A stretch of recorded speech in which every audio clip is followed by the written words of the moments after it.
조선 역사에 가장 쓰라린 상처로 기록된 순간이 있다면 아마 삼전도의 굴욕을 떠올리실 겁니다. 임금은 차가운 눈밭에 무릎 꿇고 머리를 조아렸고 수많은 백성은 청나라의 포로로 끌려갔죠. 하지만 과연 이 모든 비극이 단 한 번의 패배로 갑작스레 찾아온 것일까요? 아니면 이미 그 훨씬 이전부터 한왕의 치명적인 선택들이 켜켜이 쌓여온 결과였을까요? 우리는 오늘 단순히 알려진 역사적 사실의 나열을 넘어 왜 이런 비극이 일어났는지 그 이면에 숨겨진 한 인간의 고뇌와 결정 과정을 깊숙이 들여다보고자 합니다.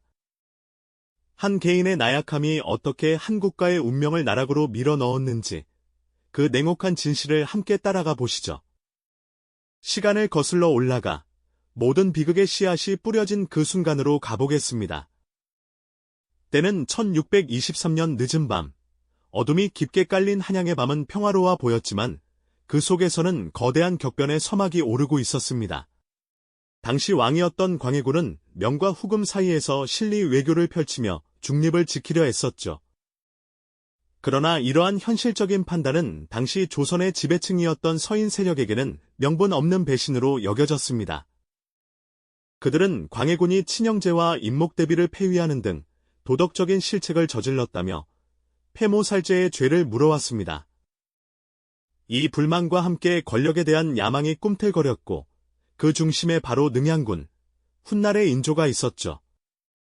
능양군을 중심으로 뭉친 서인 세력은 어두운 밤을 틈타 궁궐을 습격했습니다. 횃불이 어둠을 가르고 칼날이 번뜩이는 아수라장 속에서 정변은 빠르게 진행되었죠. 광해군은 힘없이 폐위되어 쓸쓸히 요백일에 올랐고 그 빈자리를 능양군이 차지했습니다. 그러나 피로 얼룩진 반정을 통해 얻은 왕위는 결코 안정적이지 않았습니다. 정통성의 기반이 약했던 인조는 늘 불안감에 시달려야 했고 이 불안은 그에게 강박적인 태도를 심어주었습니다.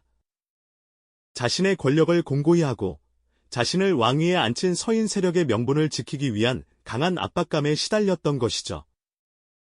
이처럼 시작부터 불안했던 왕의 자리는 훗날 조선을 걷잡을 수 없는 비극으로 이끄는 첫걸음이 되고 말았습니다. 새로운 왕, 인조가 즉위하자마자 조선의 외교 정책은 급격한 변화를 맞이했습니다. 광해군이 유지했던 실리적인 중립 외교는 철저히 부정되었고 대신 친명배금, 즉 명나라에 대한 의리를 지키고 후금을 배척하는 정책으로 회귀했습니다. 당시 조정 대신들은 대명 의리를 금과 옥조처럼 여기며 쇠락해가는 명나라를 어버이 나라로 굳게 믿고 있었죠. 반면 만주 벌판에서 급부상하며 위협적인 존재로 떠오르던 후금은 오랑캐에 불과하다며 그들을 철저히 무시하고 배척했습니다. 명분과 체면을 중시하는 유교적 이상이 현실을 압도했던 순간이었습니다. 이러한 오만과 무지는 조선을 외교적 고립의 길로 밀어 넣었습니다. 후금은 이미 강력한 세력으로 성장하여 명나라를 압박하고 있었지만 인조와 조선 조정은 그들의 힘을 과소평가하고 명나라가 여전히 강대하다는 착각에 빠져 있었습니다.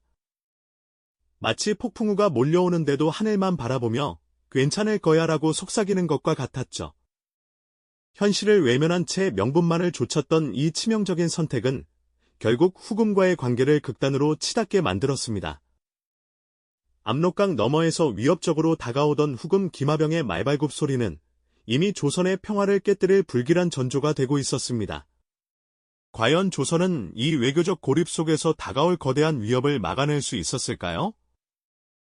아니면 무기력하게 끌려갈 수밖에 없었을까요? 그 질문의 답은 이미 정해져 있었는지도 모릅니다. 우리는 다음 이야기에서 그 비극적인 전개를 더 자세히 살펴보겠습니다. 조선은 과연 밀려오는 거대한 위협을 막아낼 수 있었을까요? 안타깝게도 그 답은 아니오였습니다. 외교적 고립과 오만한 판단은 결국 피할 수 없는 비극의 서막을 열었죠. 인조 반정으로 왕위에 오른 인조는 자신의 정통성 강화를 위해 낡은 명분을 굳게 붙잡았습니다. 무너져가는 명나라와의 의리를 최우선으로 내세우며 새롭게 떠오르는 후금을 오랑캐로 치부하고 배척하는 친명배금 정책을 고수했죠. 당시 명나라는 이미 국력이 쇠퇴하여 안팎으로 흔들리고 있었고 후금은 만주를 통일하며 거대한 제국으로 발돋움하고 있었지만 조선 조정은 이러한 현실을 애써 외면했습니다. 그들의 눈에는 오직 오랑캐에게 고개를 숙일 수 없다는 고루한 명분만이 가득했으니까요. 이러한 오만과 무지는 결국 첫 번째 전쟁을 불러왔습니다. 1627년, 후금은 명분 없는 조선의 태도에 분노하며 압록강을 넘어 침략해왔죠. 이것이 바로 정묘호란입니다. 조선은 변변한 준비조차 되어 있지 않았습니다. 오직 명분만을 외치던 조정은 현실적인 국방력 강화에는 소홀했던 겁니다. 후금 기마병의 말발굽 소리는 순식간에 평안도와 황해도를 휩쓸었고 임금인 인조는 급히 강화도로 피난을 떠나야 했습니다. 궁궐을 버리고 섬으로 향하는 왕의 행렬은 얼마나 불안하고 초라했을까요? 백성들은 또 얼마나 큰 절망에 빠졌을까요? 겨우 강화도에서 후금과 형식적인 화의를 맺으며 전쟁은 일단락되었지만 이는 잠시 숨을 고르는 시간에 불과했습니다. 마치 잠시 소강 상태에 접어든 폭풍처럼 더 큰 위협이 다가오고 있음을 알리는 전조였을 뿐이죠. 정묘호란의 쓰라린 경험에도 불구하고 조선 조정은 그 어떤 교훈도 얻지 못한 듯했습니다. 전쟁이 끝나자마자 다시 친명배금 정책으로 돌아섰고 후금과의 관계를 개선하려는 노력은 찾아보기 힘들었습니다. 오히려 후금 사신들을 냉대하고 그들의 요구를 무시하는 강경책을 이어갔죠. 심지어 정묘호란 당시 후금과 맺었던 형제 관계마저도 끊어버리려 했습니다. 이러한 조선의 태도는 후금을 더욱 자극하는 결과를 낳았습니다. 후금은 1636년 국호를 청으로 바꾸고 황제라 칭하며 조선의 군신 관계를 요구하는 국서를 보냈습니다. 이는 단순히 명칭 변경을 넘어 조선을 자신들의 속국으로 삼겠다는 명백한 선포였죠. 청나라 사신이 가져온 국서를 받은 조선 조정은 또다시 극심한 논쟁에 휩싸였습니다. 오랑캐에게 고개를 숙일 수 없다는 척화파 대신들은 국서를 찢어버리며 강력히 반발했습니다. 그들에게 현실은 중요하지 않았습니다. 오직 낡은 명분과 체면만이 중요했죠. 하지만 그 명분 뒤에는 백성들의 삶이 있었습니다. 인조와 조정은 또다시 현실을 외면하는 치명적인 오판을 저질렀습니다. 청의 요구를 묵살하고 전쟁을 불사하겠다는 결정을 내린 겁니다. 하지만 정작 전쟁 준비는 턱없이 부족했죠. 청나라는 조선의 이러한 태도를 빌미 삼아 그의 겨울 대규모 병력을 이끌고 다시 조선을 침공했습니다. 이것이 바로 조선 역사상 가장 비극적인 전쟁 중 하나인 병자호란입니다. 청군의 침략은 정묘호란 때보다 훨씬 빠르고 강력했습니다.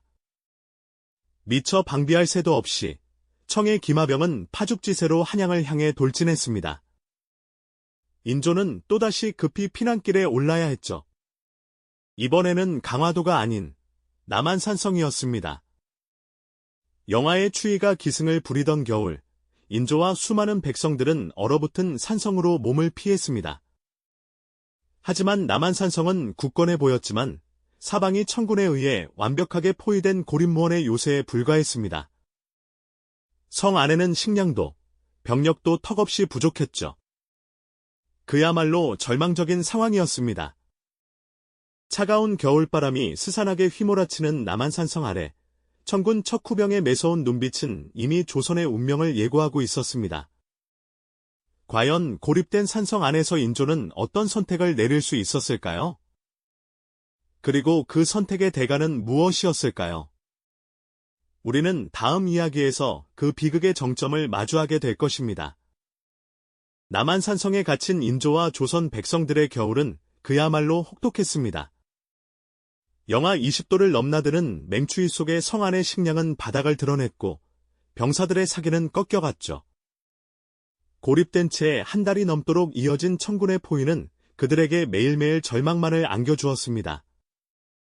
희망의 불씨는 꺼져가고 차가운 배고픔과 추위만이 뼈저리게 느껴지는 시간이었습니다. 성 밖에서는 청군의 끊임없는 공격이 이어졌고 성 안에서는 더 이상 버틸 힘이 없다는 냉혹한 현실이 왕의 목을 조여왔습니다. 신하들은 나뉘어 격렬한 논쟁을 벌였죠. 명분을 지켜 끝까지 싸워야 한다는 척화파와 백성의 목숨을 살리기 위해 항복해야 한다는 주화파의 대립은 그야말로 절규에 가까웠습니다. 왕의 고뇌는 깊어만 갔지만 더 이상 선택의 여지는 사라지고 있었죠. 결국 혹한과 굶주림 속에서 더 이상 버틸 수 없다는 냉혹한 현실 앞에서 인조는 무릎을 꿇는 길을 택할 수밖에 없었습니다. 1637년 정월, 얼어붙은 땅 위에 희망마저 얼어붙은 그날, 인조는 수많은 백성과 신하들이 지켜보는 가운데 남한산성을 나섰습니다. 그 발걸음은 한나라의 왕으로서 감당해야 할 가장 무겁고 치욕스러운 길이었을 겁니다. 그날의 차가운 바람은 어쩌면 아직도 조선 백성들의 통한의 울음소리를 싣고 이 땅에 잊히지 않는 아픔과 교훈을 전하는 듯합니다. 그 차가운 바람 속에서 남한산성 안의 고통은 상상할 수 없을 만큼 깊어져 갔습니다. 혹독한 추위와 굶주림은 병사들과 백성들의 기력을 서서히 앗아갔고 더 이상 버틸 재간이 없다는 절망감이 성벽 안을 가득 채웠죠.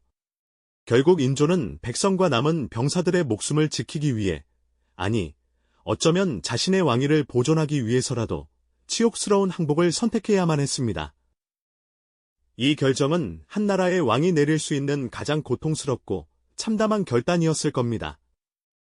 1637년 1월 30일, 눈발이 흩날리는 삼전도에는 얼어붙은 강물처럼 차가운 침묵이 흘렀습니다.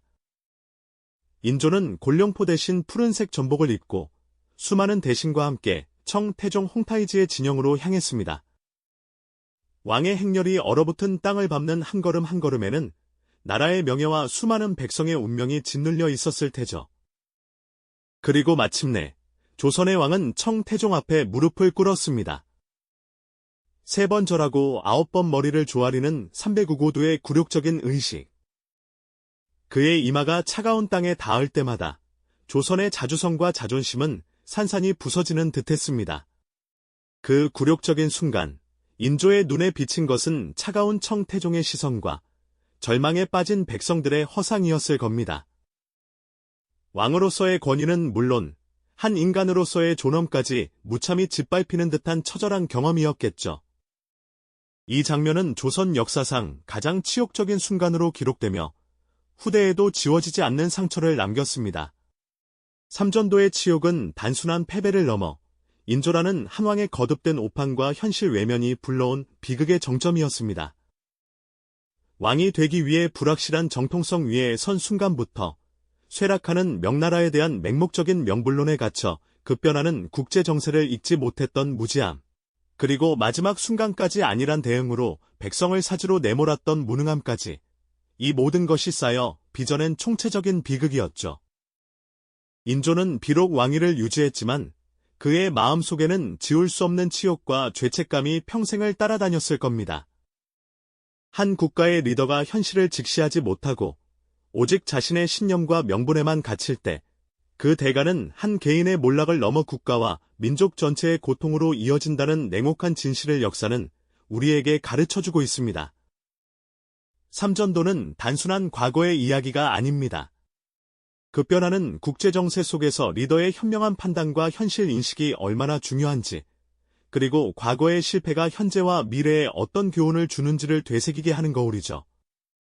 과연 우리는 역사의 수레바퀴 속에서 인조와 같은 비극적 선택을 반복하지 않을 지혜를 얻었을까요?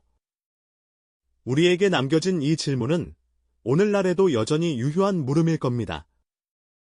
이 영상이 도움이 되셨다면 좋아요와 구독 부탁드립니다. 여러분의 응원이 제게 큰 힘이 됩니다. 다음 영상에서도 더 유용한 정보를 공유하겠습니다. 감사합니다.